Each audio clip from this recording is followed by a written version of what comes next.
Okay, hello everyone. നമ്മളിപ്പോൾ MMBC 8 നീങ്ങുകയാണ്. MMBC 8 information system for managers. നമ്മൾ പണ്ട് പഠിച്ചിട്ടുള്ള IT എന്ന് പറയുന്ന സംഭവത്തിൽ പല കാര്യങ്ങളാണ് ഇവിടെ നമുക്ക് പഠിക്കാനുള്ളത്. IT എന്നതിലുപരി എന്താ പറയുക, പിന്നെ കമ്പ്യൂട്ടർ ബേസ്ഡ് ആയിട്ടുള്ള പല കാര്യങ്ങളും ഇതിനകത്ത് വന്നു പോകുന്നുണ്ട്. എന്നാൽ ഇതൊരു ആപ്ലിക്കേഷൻ തലത്തിലാണ്. നമ്മൾ പഠിച്ച കാര്യങ്ങൾ തന്നെയാണ്, എന്നാലും ആപ്ലിക്കേഷൻ തലത്തിലാണ് കാര്യങ്ങൾ പോകുന്നത്. അതായത് IT എന്നതല്ല, ഈ ഇൻഫർമേഷൻ സിസ്റ്റത്തിനെ എങ്ങനെ മാനേജ്മെൻറ്റിന് വേണ്ടി മാനേജേഴ്സിന് ഉപയോഗപ്പെടുത്താം എന്നുള്ള രീതിക്കാണ് പറഞ്ഞു പോകുന്നത്. ഇതിൻ്റെ അകത്ത് അപ്പോൾ പറഞ്ഞ പോലെ 4 ബ്ലോക്ക് ഉണ്ട്. ഓക്കെ, ചില സബ്ജക്റ്റൊക്കെ 4 ബ്ലോക്കേ ഉള്ളൂ, എന്നാൽ നമ്മുടെ ലോയൊക്കെ 6 ബ്ലോക്ക് ഉള്ളതുകൊണ്ട് ഓക്കെ, നമുക്ക് എല്ലാം 4 എന്ന് പറയാൻ പറ്റത്തില്ല, ചിലതൊക്കെ 4 ഉള്ളതാണ്. First block information technology for managers, പിന്നെ information systems, system analysis and computer language support system for management decision. വലിയ ഡെപ്തിലേക്ക് പോകുന്ന സാധനങ്ങളൊന്നുമില്ല. കുറേയൊക്കെ IT കുറിച്ച് ഏതാണ്ട് ധാരണ ഉണ്ടെങ്കിൽ കുറേയൊക്കെ കൈന്നിട്ടുള്ള ക്വസ്റ്റ്യൻസേ വരാറുള്ളൂ. ഓക്കെ, നമുക്ക് ഫസ്റ്റ് ബ്ലോക്കിൻ്റെ അകത്ത് എന്താ പഠിക്കാനുള്ളതെന്ന് നോക്കാം. ഫസ്റ്റ് ബ്ലോക്കിൻ്റെ അകത്തുള്ളത് എന്താണ് ഇൻഫർമേഷൻ ടെക്നോളജി എന്നൊരു ഓവർവ്യൂ ഉണ്ട്. കമ്പ്യൂട്ടർ സിസ്റ്റമും സ്മാർട്ട് ഡിവൈസസ് എന്തൊക്കെയാണ്, കമ്പ്യൂട്ടർ സോഫ്റ്റ്വെയർ എന്ന് പറഞ്ഞാൽ എന്ത്, നെറ്റ്വർക്ക് ടെക്നോളജി, നെറ്റ്വർക്കിനെ കുറിച്ച് കുറേ ഉണ്ട്, WAN LAN എന്നൊക്കെ പറഞ്ഞിട്ട് കുറേ പേരുകൾ പഠിക്കാൻ കാണാം. അപ്പോൾ ഇതാണ് ബേസിക്കായിട്ട് പഠിക്കാനുള്ളത്. നോക്കാം, നമുക്ക് ക്വസ്റ്റ്യൻ പേപ്പർ ബേസ്ഡ് ആയിട്ട് സാധാരണ ചെയ്യുമ്പോൾ നോക്കി പോവാം. അപ്പോൾ ഫസ്റ്റ് ക്വസ്റ്റ്യൻ പേപ്പർ 2022 ജൂണിലെ what you understand by information system describes the various types of information system. Information സിസ്റ്റത്തിനെ കുറിച്ചൊരു ഡയറക്റ്റ് ഡെഫിനിഷൻ കൊടുത്തതായിട്ട് കാണുന്നില്ല, ഞാൻ ശ്രദ്ധിക്കാത്തതായിരിക്കും. IT കുറിച്ച് അത് പറയുന്നത്. ഓക്കെ, എന്നാലും ഇൻഫർമേഷൻ സിസ്റ്റം എന്താണെന്ന് നമുക്കൊന്ന് നോക്കാം. നമ്മുടെ കയ്യിൽ എന്തുണ്ട്, കുറേ ഡേറ്റയുണ്ട്. ഈ ഡേറ്റ കിട്ടിയത് കൊണ്ട്, ഈ ഡേറ്റ കയ്യിലിരുന്നത് കൊണ്ട് നമുക്ക് എന്തില്ല, വലിയ ഗുണമില്ല. ഡേറ്റ വേണ്ടാന്നല്ല, എന്നാൽ ഡേറ്റയായിട്ട് മാത്രം കയ്യിലിരുന്നുകൊണ്ട് വലിയ ഗുണമില്ല. അതിനെന്തായിട്ട് മാറണം, ഇൻഫർമേഷനായിട്ട് മാറണം. അപ്പോൾ നമ്മുടെ കയ്യിലിരിക്കുന്ന ഡേറ്റയിനെ നമുക്ക് ആവശ്യമുള്ളപ്പോൾ ഇൻഫർമേഷനായിട്ട് മാറ്റിത്തരുന്ന സിസ്റ്റത്തിനാണ് നമ്മൾ എന്തെന്ന് വിളിക്കുന്നത്, ഇൻഫർമേഷൻ സിസ്റ്റം എന്ന് വിളിക്കുന്നത്. ഒരു ഉദാഹരണം പറയുകയാണെങ്കിൽ, ഞാനൊരു കമ്പനി നടത്തുമെന്ന് വിചാരിക്കുക. എൻ്റെ കമ്പനിയിലേക്ക് പിന്നെ എനിക്ക് എന്ത് വേണം, കുറേ തൊഴിലാളികൾ വേണം. എംപ്ലോയീസിനെ കിട്ടാൻ വേണ്ടിയിട്ട് ഞാൻ എന്ത് ചെയ്തിട്ടുണ്ട്, എല്ലാ കോളേജുകളിലെ ഡേറ്റ എൻ്റെ കയ്യിലുണ്ട്. അതായത് ആ കോളേജിൽ ഏതൊക്കെ കോഴ്സസ് ഉണ്ട്, ആ കോഴ്സിൽ ഏറ്റവും നല്ല മാർക്കോടെ ജയിച്ചതായിരുന്നുള്ള ഡേറ്റ ഇന്ത്യയിലുണ്ട്. യൂണിവേഴ്സിറ്റിയൊക്കെ പബ്ലിഷ് ചെയ്യുമല്ലോ റാങ്ക് വാങ്ങിച്ചവർ വരെയൊക്കെ. അപ്പോൾ അങ്ങനെയുള്ള ഓരോ കോഴ്സിലെയും നല്ല മാർക്ക് വാങ്ങിച്ചവരുടെ ഡേറ്റ എൻ്റെ കയ്യിലുണ്ട്. അതുകൊണ്ട് എനിക്ക് പ്രത്യേകിച്ച് ഗുണമൊന്നുമില്ല. എന്തുണ്ടാവും, ഒരാളുടെ പേര്, ഏത് സബ്ജക്റ്റ് അയാൾ പഠിച്ചു, എത്രാമത്തെ റാങ്ക് കിട്ടി, അടുത്ത ഇങ്ങനെ വെറുതെ താഴോട്ട് ചെയ്തേക്കുന്ന ഒരു സെറ്റ് ഓഫ് ഡേറ്റ എൻ്റെ കയ്യിലുണ്ടാവും. അതുകൊണ്ട് എനിക്ക് വലിയ ഗുണമില്ല. എപ്പോഴാണ് എനിക്കത് ഗുണം വരുന്നത്, ഞാനൊരു എക്സൽ ഷീറ്റിൽ ഇതെടുത്ത് ഇടുകയാണ്. എന്നിട്ട് എനിക്കറിയേണ്ടത്, ഇപ്പോൾ ഫോർ എക്സാമ്പിൾ എനിക്ക് വേണ്ടത് കമ്പ്യൂട്ടർ സയൻസ് പഠിച്ച ആളെയാണ്. അപ്പോൾ ഞാൻ എന്ത് ചെയ്യണം, ഫിൽട്ടർ ചെയ്തെടുക്കുകയാണ്. ആ ഡേറ്റയ്ക്കകത്ത് നിന്ന് കമ്പ്യൂട്ടർ സയൻസിൽ നിന്ന് നല്ല മാർക്ക് വാങ്ങിച്ചവരാരൊക്കെ എന്ന് ഞാൻ ഫിൽട്ടർ ചെയ്തെടുക്കുകയാണെങ്കിൽ എനിക്ക് അവിടെ ഗുണകരമായൊരു സാധനം കിട്ടി. വെറുതെ കിടന്ന ഡേറ്റയ്ക്കകത്ത് നിന്ന് എനിക്ക് എന്ത് കിട്ടി, എനിക്ക് ആവശ്യമുള്ളൊരു അറിവ് കിട്ടി. അപ്പോൾ എനിക്ക് അയാൾ എന്ത് ചെയ്യാം, ഇൻവൈറ്റ് ചെയ്യാം. എൻ്റെ കമ്പനിയിൽ ഇങ്ങനെ ജോലി കൊണ്ട് വരുന്നു എന്ന് പറഞ്ഞാൽ അയാളെ ഇൻവൈറ്റ് ചെയ്യാം. എനിക്ക് ആ ഒരു ഡേറ്റ കയ്യിലുണ്ടായിരുന്നുകൊണ്ടാണ് അങ്ങനെ ചെയ്യാൻ പറ്റിയത്. ഓക്കെ, അപ്പോൾ നമുക്ക് ഇതുപോലെ നമ്മുടെ കയ്യിരിക്കുന്ന ഡേറ്റയിൽ നിന്ന് ആവശ്യമുള്ള കാര്യം ഡിറൈവ് ചെയ്യാനുള്ള ഒരു സംവിധാനം ഒരുക്കി തരുന്നതിനാണ് എന്തെന്ന് വിളിക്കുന്നത്, ഇൻഫർമേഷൻ സിസ്റ്റം എന്ന് വിളിക്കുന്നത്. അപ്പോൾ ഡേറ്റയിൽ നിന്ന് ഇൻഫർമേഷൻ ഡിറൈവ് ചെയ്യാൻ സഹായിക്കുന്ന സിസ്റ്റത്തിനാണ് ഇൻഫർമേഷൻ സിസ്റ്റം എന്ന് വിളിക്കുന്നത്. ഇനി എന്തൊക്കെ ടൈപ്പ് ഓഫ് ഇൻഫർമേഷൻ സിസ്റ്റം ഉണ്ടെന്ന് ചോദിക്കുന്നുണ്ട്. നോക്കിയടാ, TPS, DCS, ECS, MIS എന്നൊക്കെ പറയുന്നുണ്ട്. എന്താണെന്ന് നോക്കാം. ട്രാൻസാക്ഷൻ പ്രോസസ്സിംഗ് സിസ്റ്റം നമ്മൾ സ്ഥിരം ചെയ്യുന്നൊരു സാധനമാണ്. ഇപ്പോൾ ഒരു ബിസിനസ്സിൻ്റെ അകത്ത് നമ്മൾ എന്ത് ചെയ്യും, ഓരോ ദിവസം നടക്കുന്ന കച്ചവടം എഴുതി വയ്ക്കുന്നു, ഓക്കെ, റെക്കോർഡ് ചെയ്ത് വയ്ക്കുമ്പോൾ അതെന്താണ്, വെറും ഡേറ്റയാണ്. പക്ഷേ അവിടെ നമ്മളൊരു ഇൻഫർമേഷൻ സിസ്റ്റത്തിൻ്റെ സഹായത്തോടു കൂടി എന്ത് എടുക്കുകയാണ്, ഫോർ എക്സാമ്പിൾ എനിക്ക് കിട്ടിയ ഓർഡർ എല്ലാം ഞാൻ ഡെലിവർ ചെയ്തു. അപ്പോൾ എൻ്റെ ബുക്കിൻ്റെ കച്ചവടത്തിൻ്റെ കാര്യം, ഒരുപാട് ഓർഡർ കിട്ടുമ്പോൾ ഓർഡർ റെക്കോർഡ് ചെയ്ത് വയ്ക്കും. ഈ ഓർഡർ എല്ലാം ഡെലിവർ ചെയ്തോ, ഞാൻ റെക്കോർഡ് ചെയ്തേക്കുന്ന ആ ഒരു സിസ്റ്റം ഉണ്ടല്ലോ, ആ ഒരു ഇൻഫർമേഷൻ എന്താ പറയുക, ആ ഒരു ഡേറ്റ ഹോൾഡ് ചെയ്യുന്ന സാധനം, അതിന് എനിക്ക് ഈ ചോദ്യത്തിനുള്ള ഉത്തരം, ഈ തന്നേക്ക് എനിക്ക് കിട്ടിയ ഓർഡറെല്ലാം ഞാൻ മീറ്റ് ചെയ്തോ, ഏറ്റവും കൂടുതൽ സെയിൽ നടന്നത് ഏത് സാധനമാണ്, അല്ലെങ്കിൽ ഏറ്റവും കൂടുതൽ സെയിൽ നടന്നത് എവിടെയാണ്, ഈ പറഞ്ഞ കാര്യങ്ങൾക്കൊക്കെ ഈ ഡേറ്റയിൽ നിന്ന് ഉത്തരം പറയാനുള്ള ഒരു സിസ്റ്റം അവിടെ ഡെവലപ്പ് ചെയ്തിട്ടുണ്ടെങ്കിൽ അതിനാണ് ഇൻഫർമേഷൻ സിസ്റ്റം എന്ന് ഞാൻ പറയുന്നത്. ഇവിടെ എന്താണ്, ട്രാൻസാക്ഷൻ പ്രോസസ്സിംഗ് സിസ്റ്റം. അപ്പോൾ വെറുതെ റെക്കോർഡ് ചെയ്ത് വെച്ചിരുന്ന ട്രാൻസാക്ഷനെ പ്രോസസ്സ് ചെയ്ത് എനിക്ക് ആവശ്യമുള്ള ഇൻഫർമേഷൻ തരുന്ന ഒരു സിസ്റ്റം ഞാൻ ഡെവലപ്പ് ചെയ്ത് വെച്ചിട്ടുണ്ടെങ്കിൽ അതിനാണ് ട്രാൻസാക്ഷൻ പ്രോസസ്സിംഗ് സിസ്റ്റം എന്ന് പറയുന്നത്. അടുത്ത പറയുന്നു ഡിസിഷൻ സപ്പോർട്ട് സിസ്റ്റം. ഇവിടെ വീണ്ടും അതൊരു ഇൻഫർമേഷൻ സിസ്റ്റം തന്നെയാണ്. എന്താണ് വ്യത്യാസം വരുന്നത്? അതിൻ്റെ പെർപ്പസാണ്. മാനേജറിന് തീരുമാനമെടുക്കാൻ സഹായിക്കുന്ന എല്ലാ കാര്യങ്ങളും അതിൻ്റെ അകത്തുണ്ടാവും. ഈ പറഞ്ഞ ഇപ്പോൾ എന്താണ് സെയിൽസിൻ്റെ കാര്യം ഞാൻ പറഞ്ഞ പോലെ, അല്ലെങ്കിൽ ഇതുപോലെ അവിടെ ഹ്യൂമൻ റിസോഴ്സിൽ എന്ത് സംഭവിക്കുന്നു. ഫോർ എക്സാമ്പിൾ പെട്ടെന്ന് മാനേജറിന് ഒരു തീരുമാനം എടുക്കണം, എന്താണ് നമ്മുടെ ബിസിനസ്സിൻ്റെ ചിലവ് കുറയ്ക്കണം. ഓക്കെ, അപ്പം ഈ മാനേജറിൻ്റെ വിരൽത്തുമ്പിൽ എന്ത് കാണും? ഈ പറഞ്ഞ എല്ലാ ഡേറ്റയിലേക്ക് അക്സസ് കാണും. ഏറ്റവും കൂടുതൽ കച്ചവടം നടക്കുന്നവിടെ ഹ്യൂമൻ റിസോഴ്സിൽ അവിടെ അനാവശ്യ തൊഴിലാളികളുണ്ടോ, നമ്മുടെ അസറ്റുകൾ എന്തെങ്കിലും അനാവശ്യമായിട്ട് വാങ്ങിച്ചിട്ടുണ്ടോ, എല്ലാത്തിലേക്കും നമുക്ക് അക്സസ് ഉണ്ടെങ്കിൽ നമുക്ക് എന്ത് ചെയ്യാൻ പറ്റത്തുള്ളൂ? ഒരു ഡിസിഷൻ എടുക്കാൻ പറ്റത്തുള്ളൂ. ഇതുപോലെ ഡിസിഷൻ എടുക്കാൻ സഹായിക്കുന്ന ഡേറ്റകളും അതിനെ പ്രോസസ്സ് ചെയ്ത് എന്താക്കാൻ പറ്റുന്ന ഇൻഫർമേഷൻ ആക്കാൻ പറ്റുന്ന ഒരു സിസ്റ്റം അവിടെ ഉണ്ടായിരിക്കും. ഇതിനാണ് ഡിസിഷൻ സപ്പോർട്ട് സിസ്റ്റം എന്ന് പറയുന്നത്. എക്സിക്യൂട്ടീവ് ഇൻഫർമേഷൻ സിസ്റ്റം അത് എന്ത് തന്നെയാണ്? ഡിസിഷൻ സപ്പോർട്ട് സിസ്റ്റം തന്നെയാണ്. പക്ഷേ ആരെ സഹായിക്കുന്നതാണ്? ടോപ്പ് ലെവൽ മാനേജേഴ്സിനെ. മാനേജേഴ്സ് ടോപ്പ് ലെവലുണ്ട്, മിഡിൽ ലെവലുണ്ട്, ബോട്ടം ലെവലുണ്ട്.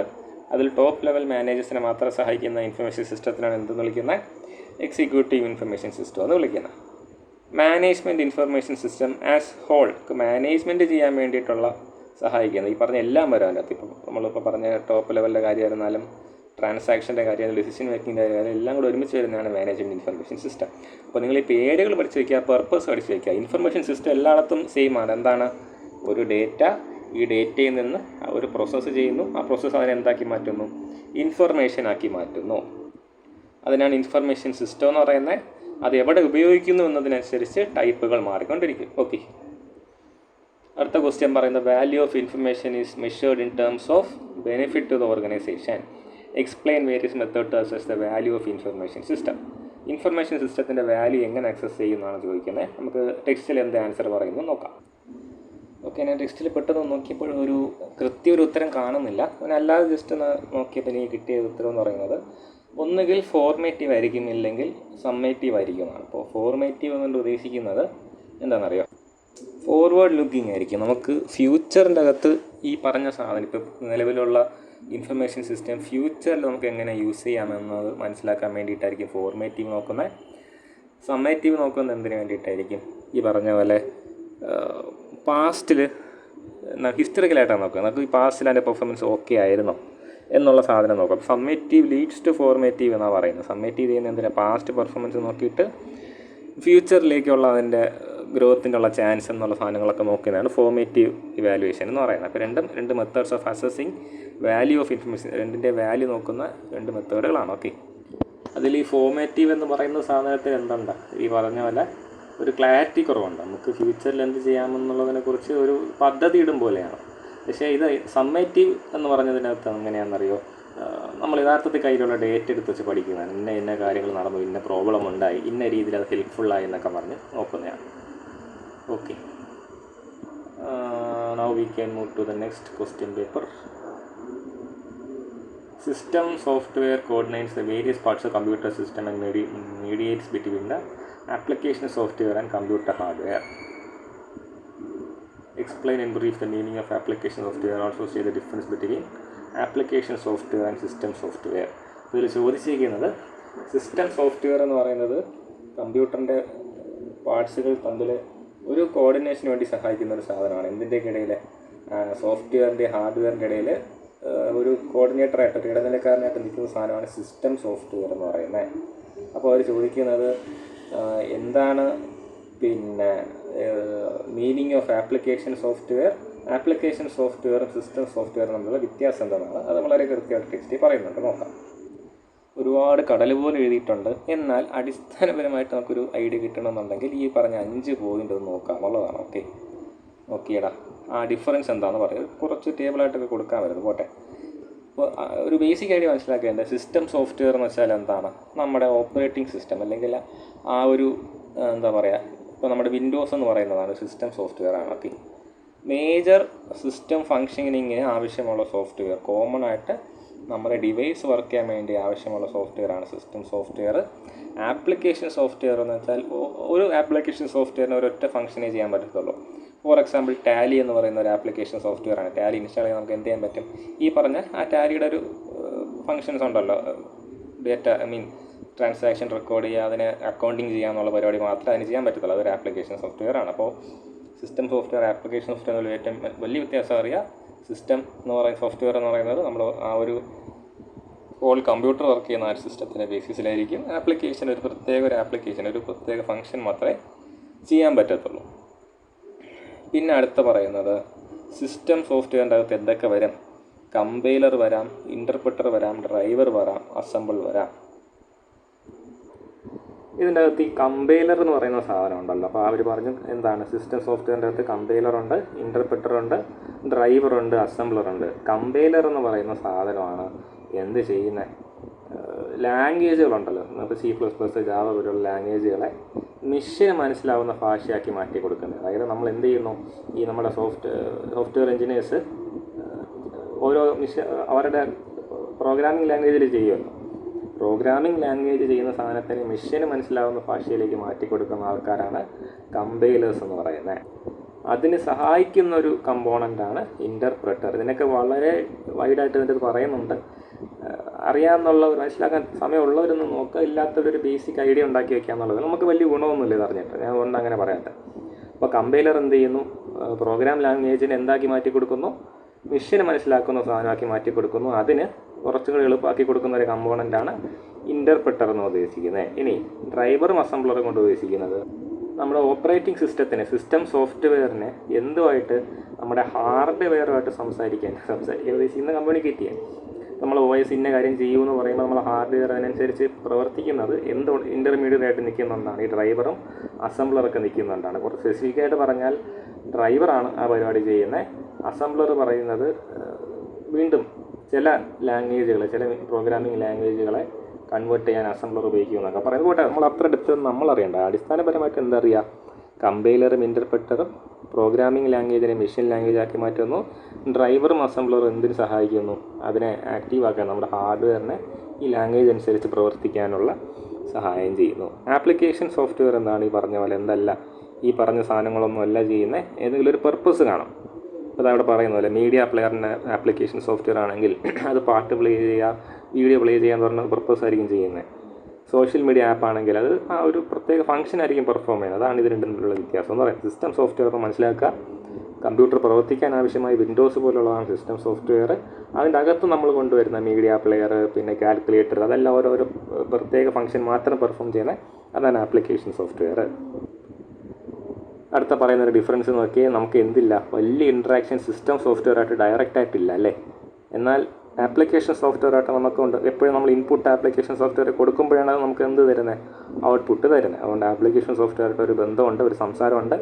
സിസ്റ്റം സോഫ്റ്റ്വെയറായിട്ട് നമുക്ക് വലിയ സംസാരമില്ല, അത് ഓട്ടോമാറ്റിക്കായിട്ട് പ്രവർത്തിച്ചുള്ള ബാക്ക്ഗ്രൗണ്ടിൽ. ഒരു കമ്പ്യൂട്ടർ പ്രവർത്തിക്കാൻ എന്ത് മതി? ഒരൊറ്റ സിസ്റ്റം സോഫ്റ്റ്വെയർ മതി. എന്നാൽ ഓരോ ആപ്ലിക്കേഷനും ഓരോ ആപ്ലിക്കേഷൻ സോഫ്റ്റ്വെയർ വേണ്ടി വരും. അതാണ് അടുത്ത ഡിഫറൻസ് ആയിട്ട് പറയുന്നത്. സിസ്റ്റം സോഫ്റ്റ്വെയർ ഇൻഡിപെൻഡൻ്റ് ആണ്. ആപ്ലിക്കേഷൻ സോഫ്റ്റ്വെയർ പ്രവർത്തിക്കണമെങ്കിൽ എന്ത് വേണം? വിൻഡോസ് പോലത്തെ സിസ്റ്റം സോഫ്റ്റ്വെയർ ആണ്. കമ്പ്യൂട്ടർ അറിഞ്ഞെടുത്ത് വലിയ ധാരണ കിട്ടത്തില്ല ഇതിനെപ്പറ്റി. അപ്പോൾ ഒരു കാൽക്കുലേറ്റർ സിസ്റ്റത്തിൽ വർക്ക് ചെയ്യണമെന്നുണ്ടെങ്കിൽ അതിലെന്ത് വേണം? ആ ഒരു മെഷീൻ്റെ അകത്ത്, ആ ഒരു കമ്പ്യൂട്ടർ അല്ലെങ്കിൽ ലാപ്ടോപ്പിൻ്റെ അകത്ത് വിൻഡോസ് വേണം. ആ ഒരു സിസ്റ്റം സോഫ്റ്റ്വെയറാണ്. സിസ്റ്റം സോഫ്റ്റ്വെയർ ഉണ്ടെങ്കിൽ എന്ത് പ്രവർത്തിക്കത്തുള്ളൂ? Application software പ്രവർത്തിക്കത്തുള്ളൂ. അപ്പോൾ ഈ ഒരു ഡിഫറൻസ് അറിഞ്ഞിരുന്നാൽ ഇത് രണ്ടിനെ കുറിച്ച് അറിയുകയും ചെയ്യാം. ഡിഫറൻസ് ആയിരിക്കും മിക്കവാറും ചോദിക്കുന്നത്. മനസ്സിലായില്ലേ? അപ്പോൾ അതൊരു ഐഡിയ ഉണ്ടാവും. ഓക്കെ.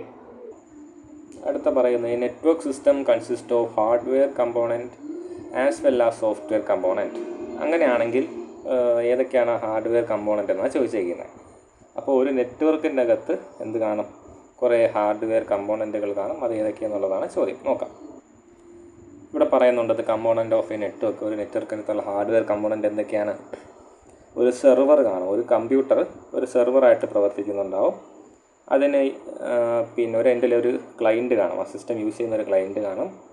പിന്നെ ഒരു നെറ്റ്വർക്ക് ഇൻ്റർഫേസ് കാർഡ് കാണും. നെറ്റ്വർക്ക് ഇൻ്റർഫേസ് കാർഡ് എന്ന് ഉദ്ദേശിക്കുന്നത് ഇൻ്റർമീഡിയറിയാണ്. നമ്മുടെ കമ്പ്യൂട്ടറിൻ്റെയും ഈ നെറ്റ്വർക്കിൻ്റെ കേബിളിൻ്റെ ഇടയ്ക്കുള്ള ഇൻ്റർമീഡിയറി. നെറ്റ്വർക്ക് കേബിളിൽ കൂടെ വരുന്ന സാധനം കമ്പ്യൂട്ടർ റിസീവ് ചെയ്യാൻ വേണ്ടിയിട്ട് കമ്പ്യൂട്ടറിൽ വേണ്ട സാധനമാണ് നെറ്റ്വർക്ക് ഇൻ്റർഫേസ് കാർഡ്. പിന്നെ ഓഫ് കോഴ്സ് സർക്യൂട്ടാണ്. സർക്യൂട്ട് ഉദ്ദേശിക്കുന്നത് ആ ഒരു പാത്താണ്, ആ ഒരു കേബിളുണ്ട്, ഒരു പിന്നെ ഇതാണ്. കേബിളുകൾ വലിച്ച് അങ്ങോട്ടും ഇങ്ങോട്ട് കണക്ട് ചെയ്യുന്നുണ്ടല്ലോ. ഇപ്പം 3 കമ്പ്യൂട്ടർ ഉണ്ടെന്ന് വിചാരിക്കുക. ഈ 3 ഇങ്ങനെ കണക്ട് ചെയ്യുന്ന ഒരു പാത്തിനാണ് എന്താണെന്ന് വിളിക്കുന്നത്? സർക്യൂട്ട് എന്ന് വിളിക്കുന്നത്. പിന്നീട് പറയുന്ന 3 സാധനങ്ങൾ നെറ്റ്വർക്ക് ഹബ്ബ്, സ്വിച്ച്, റൂട്ടർ. ഇത് 3 ഒരേ പെർഫോമൻസാണ് ചെയ്യുന്നത്. ഈ കമ്പ്യൂട്ടറുകളെ നെറ്റ്വർക്കായിട്ട് കണക്ട് ചെയ്യുന്ന ഒരേ പെർഫോമൻസാണ് ചെയ്യുന്നത്. എന്നാൽ ഓരോന്ന് താഴത്തെ ലെവൽ മുകളിലത്തെ ലെവൽ അങ്ങനെയാണ്. ഇപ്പോൾ നെറ്റ്വർക്ക് ഹബ്ബ് എന്ന് പറയുന്നത് ഏറ്റവും ലോ ലെവലാണ്. വളരെ കുറച്ച് കമ്പ്യൂട്ടേഴ്സിനെ മാത്രമേ കണക്ട് ചെയ്യാൻ പറ്റത്തുള്ളൂ. അതിൻ്റെ ഒരു ഹയർ ലെവലാണ് സ്വിച്ച് എന്ന് പറയുന്നത്, ഈ താഴെ കിടക്കുന്ന സാധനം. ഓക്കെ, സ്വിച്ചിൻ്റെ അകത്ത് എന്ത് ചെയ്യാൻ പറ്റും, കുറേ കൂടെ കമ്പ്യൂട്ടറുകൾ തമ്മിൽ കണക്ട് ചെയ്യാൻ പറ്റും. അതിൻ്റെ മുകളിലുള്ളതാണ് റൂട്ടർ എന്ന് പറയുന്നത്. അപ്പോൾ ഒരു ഹൈറാക്കി അറിഞ്ഞ് വെച്ചേക്കുക. ആദ്യം റൂട്ടർ, പിന്നെ സ്വിച്ച്, പിന്നെ ഹബ്ബ്, RSH. Very good. റൂട്ടറാണ് ഏറ്റവും വലുത്. അതിൽ ഒരുപാട് നെറ്റ്വർക്കുകൾ തമ്മിൽ കണക്ട് ചെയ്യാൻ പറ്റുന്ന സാധനമാണ് റൂട്ടർ. സ്വിച്ച് എന്ന് പറയുന്നത് ഒരുപാട് ഡിവൈസുകൾ ഒരു നെറ്റ്വർക്കിലേക്ക് കണക്ട് ചെയ്യാനുള്ളതാണ്. ഹബ്ബ് എന്ന് പറയുന്നത് വളരെ ചെറിയ ഒരു കണക്ഷൻ സിസ്റ്റമാണ് ഹബ്ബ് എന്ന് പറയുന്നത്. അടുത്ത ക്വസ്റ്റ്യൻ പേപ്പറിലേക്ക് പോവുകയാണെങ്കിൽ 2023 ഡിസംബറിലെ ക്വസ്റ്റ്യൻ പേപ്പറിലേക്ക് പോവുകയാണെങ്കിൽ main memory hold the programs and data required by the CPU for carrying out the operation. Main മെമ്മറിയാണ് എന്ത് ചെയ്യുന്നത്, hold the programs and data required, നമ്മുടെ CPUവിന് വേണ്ടിയിട്ട് പ്രോഗ്രാമുകളും ഡേറ്റകളെയും ഹോൾഡ് ചെയ്യുന്ന ആരാണ്, ഈ പറഞ്ഞ മെയിൻ മെമ്മറിയാണ്. അങ്ങനെയാണെന്നുണ്ടെങ്കിൽ മെയിൻ മെമ്മറിയുടെ മീനിങ് എന്താണ്, ടൈപ്സ് എന്താണെന്ന് ചോദിച്ചിരിക്കുന്നത്. നമുക്ക് നോക്കാം. അപ്പോൾ ഇതാണ് മെയിൻ മെമ്മറി. മെയിൻ മെമ്മറി എന്താണെന്ന് അവർ തന്നെ പറഞ്ഞു കഴിഞ്ഞു. മെയിൻ മെമ്മറി എന്താണ്, hold the programs and data required by the CPUവിന് വേണ്ടിയിട്ട് എന്ത് ഹോൾഡ് ചെയ്യുന്നത്, ഈ പറഞ്ഞ പോലെ പിന്നെ പ്രോഗ്രാമുകളും ഡേറ്റകളും ഹോൾഡ് ചെയ്യുന്നത്. പ്രോഗ്രാം ആപ്ലിക്കേഷൻ സോഫ്റ്റ്വെയർ പറഞ്ഞല്ലോ, അതൊക്കെ ഹോൾഡ് ചെയ്യുന്നതും ഈ പറഞ്ഞ നമ്മൾ സേവ് ചെയ്യുന്ന ഡേറ്റ എല്ലാം ഹോൾഡ് ചെയ്യുന്നതും മെയിൻ മെമ്മറിയിലാണ്. അപ്പോൾ ഈ മെയിൻ മെമ്മറിയുടെ ടൈപ്സ് 2 ഉണ്ട്. നമുക്കറിയാവുന്ന സാധാരണ അറിയാവുന്ന സാധനമാണ് റാമും റോമും. റാം എന്ന് പറയുന്നത് എന്താണ്, random access memory. Rome read only memory. Ram എന്ന് പറയുന്നത് എന്താണ്, നമ്മുടെ നമ്മൾ ഇറേസ് ചെയ്ത് പോകുന്ന, അല്ലെങ്കിൽ നമ്മൾ ഡിലീറ്റ് ചെയ്ത് കളഞ്ഞ് പിന്നെ യൂസ് ചെയ്യുന്ന പല സാധനങ്ങളുണ്ടല്ലോ, അങ്ങനത്തെ ഡേറ്റാസൊക്കെ സ്റ്റോർ ചെയ്യുന്ന റാമിൻ്റെ അകത്താണെങ്കിൽ റോമിൻ്റെ അകത്ത് നമ്മൾ എപ്പോഴും കോൺസ്റ്റൻ്റായിട്ട് വെച്ചിരിക്കുന്ന സാധനങ്ങളാണ് സ്റ്റോർ ചെയ്യുന്നത്. ഒരു ഉദാഹരണം പറയുകയാണെങ്കിൽ നമ്മളൊരു ഡോക്യുമെൻ്റ് ഓപ്പൺ ആക്കി വെച്ച് അതിന് എഡിറ്റ് ചെയ്തുകൊണ്ടിരിക്കുകയെന്ന് വിചാരിച്ചു. ഈ സാധനം നമ്മളൊന്ന് ഈ കമ്പ്യൂട്ടർ സ്വിച്ച് ഓഫ് ആക്കിയിട്ട് ഓണാക്കുമ്പോഴത്തേക്ക് അവിടെ കാണണമെങ്കിൽ നമ്മൾ സേവ് ചെയ്യണം അല്ലേ. സേവ് ചെയ്തിട്ടില്ലെങ്കിൽ എന്ത് ചെയ്യത്തില്ല, അത് അവിടെ കാണത്തില്ല. അപ്പോൾ അങ്ങനെ നമ്മൾ റെഡിലി യൂസ് ചെയ്യുന്ന സാധനങ്ങളാണ് ഇവിടെ കാണുന്നത് റാൻഡം ആക്സസ് മെമ്മറി, അതാ റാമിൽ കാണുന്നത്. എന്നാൽ റോം എന്ന് പറയുന്നത് എപ്പോഴും എന്താണ്, ഈ പറഞ്ഞ പോലെ ഒരിക്കലും ഇറേസ് ആവാതെ കിടക്കുന്ന സാധനങ്ങളുണ്ടല്ലോ, അതാണ് അവിടെ വരുന്നത് എന്നുള്ളത്. ഓക്കെ, അതിൻ്റെ ഇതിൽ പറയുന്നുണ്ട്, ക്ലാസിഫിക്കേഷൻ പറയുന്നുണ്ട്. അതിലേക്കൊന്നും ഞാൻ പോകുന്നില്ല, വെറുതെ കൺഫ്യൂഷൻ ഉണ്ടാക്കേണ്ടതെന്നുണ്ട്. Okay, system software and application സോഫ്റ്റ്വെയറിൻ്റെ വ്യത്യാസം നമ്മൾ പറഞ്ഞ കാര്യമാണ്. റിപ്പീറ്റഡ് ആണ്, അപ്പോൾ ഇമ്പോർട്ടൻ്റ് ആണ്, നോക്കുക. So moving to the last question paper, first മൊഡ്യൂളിൽ നിന്ന് ചോദിച്ചിട്ടുള്ള ചോദ്യം, define an information system and list its major components, describe the how information support business. Okay, അപ്പം ചോദ്യം 3 എണ്ണമാണ്. എന്താണ് ഇൻഫർമേഷൻ സിസ്റ്റം, അതിൻ്റെ കമ്പോണൻസ് എന്താണ്, എങ്ങനെയാണ് അത് ബിസിനസ്സിനെ സപ്പോർട്ട് ചെയ്യുന്നത് എന്നുള്ളതാണ്. അടുത്തത് main components of A network, hardware and software നമ്മൾ നോക്കിയതാണ്, ഓർമ്മയുണ്ടെന്ന് വിശ്വസിക്കുന്നു. റിപ്പീറ്റഡ് ആണ്, അപ്പോൾ അതൊന്ന് നോക്കാം, ഇമ്പോർട്ടൻ്റ് ആണ് കേട്ടോ. ഇനി ചോദിച്ചിരിക്കുന്ന ഇൻഫർമേഷൻ സിസ്റ്റത്തിൻ്റെ കമ്പോണൻസ് എന്താണ്, എളുപ്പമാണ്, നമുക്ക് നോക്കാം. ഓക്കെ, ഡയറക്റ്റായിട്ട് ഈ ക്വസ്റ്റ്യൻ്റെ ആൻസർ ഞാൻ കണ്ടില്ല, ഉണ്ടാവും, ബട്ട് സ്റ്റിൽ ബേസിക് ആയിട്ടുള്ളൊരു ഐഡിയ പറയാം. ഇൻഫർമേഷൻ സിസ്റ്റത്തിൻ്റെ കമ്പോണൻസ് എന്ന് പറയുന്നത് ആദ്യം ഡേറ്റ കാണും, ഈ ഡേറ്റേൻ്റെ കൂടെ ഒരു പ്രോസസ്സ് കാണും, ഫൈനൽ ഇൻഫർമേഷൻ കാണും. അപ്പോൾ ഇൻപുട്ടായിട്ട് വരുന്നത് എന്താണ്, ഡേറ്റയാണ്. ഈ ഡേറ്റയിൽ ഇൻപുട്ടായിട്ട് ഒരു പ്രോസസ്സിലേക്ക് കൊടുക്കുന്നു, അവിടെ നിന്ന് കിട്ടുന്ന ഔട്ട്പുട്ടാണ് എന്തെന്ന് പറയുന്നത് ഇൻഫർമേഷൻ എന്ന് പറയുന്നത്. അപ്പോൾ ഇതാണ് എൻ്റെ കമ്പോണൻസ് എന്ന് പറയുന്നത്. Okay, and describe how information can support A business എന്ന ചോദ്യത്തിൻ്റെ പല ഉത്തരവുണ്ട്. ഈ പറഞ്ഞ ടൈപ്സ് ഓഫ് പിന്നെ ഇൻഫർമേഷൻ സിസ്റ്റം ഓർമ്മ വേണം. അത് ഓരോന്നും ഓരോ പർപ്പസ് ആണല്ലേ. ഡിസിഷൻ എടുക്കാൻ സഹായിക്കുന്നു, ട്രാൻസാക്ഷനിൽ നിന്ന് ഇൻഫർമേഷൻ ഡെറിവ് ചെയ്യാൻ സഹായിക്കുന്നു. കാര്യം നമ്മൾ ട്രാൻസാക്ഷൻ പ്രോസസ്സിംഗ് സിസ്റ്റം അതിൽ പഠിച്ചിട്ടുണ്ടായിരുന്നു, അല്ലെങ്കിൽ ഡിസിഷൻ സപ്പോർട്ട് സിസ്റ്റം ഉണ്ടായിരുന്നു. പിന്നെ മാനേജ്മെൻറ്റ് ഇൻഫർമേഷൻ സിസ്റ്റം എന്തിനാണ്, മാനേജ്മെൻറ്റിന് മൊത്തത്തിൽ ഡിസിഷൻ എടുക്കാൻ സഹായിക്കുന്നു. അപ്പോൾ എല്ലാം ബേസിക്കലി എവിടെ യൂസ് ചെയ്യുന്നതനുസരിച്ച് മാറുന്നേ ഉള്ളൂ. പർപ്പസ് എന്താണ്, ഡേറ്റയിൽ നിന്ന് ഇൻഫർമേഷൻ തരിക, ശരിയായ തീരുമാനങ്ങൾ എടുക്കാൻ സപ്പോർട്ട് ചെയ്യുക എന്നുള്ളതാണ്. അപ്പോൾ ആ ഒരു ഐഡിയ ചെയ്താനുള്ളതേ ഉള്ളൂ. മാക്സിമം കുറേയൊക്കെ നമ്മൾ കയ്യിൽ നിന്നിട്ട് എഴുതാനുള്ള സാധനങ്ങളുണ്ട് ഈ ഒരു പേപ്പറിൻ്റെ അകത്ത്. ഓക്കെ, ഒരു ബേസിക് ഐഡിയ വേണമെന്നുള്ളതേ ഉള്ളൂ, ബാക്കിയൊക്കെ നമുക്ക് കുറേ നമ്മളത് രീതിയിൽ എഴുതാൻ പറ്റും. നമുക്ക് എന്ത് ചെയ്യാം, ഫസ്റ്റ് മൊഡ്യൂളിൽ ഇത്രയും കാര്യങ്ങളേ ഉള്ളൂ. എന്തെങ്കിലും അറിയണമെന്നുണ്ടെങ്കിൽ ചോദിക്കുക, ഡിമാൻഡ് ചെയ്യാം. നിങ്ങൾക്ക് ഇന്ന സാധനം അറിയണമെങ്കിൽ ഡിമാൻഡ് ചെയ്യാം, ഞാനത് ചെയ്യുന്നതായിരിക്കും. Okay, thank you.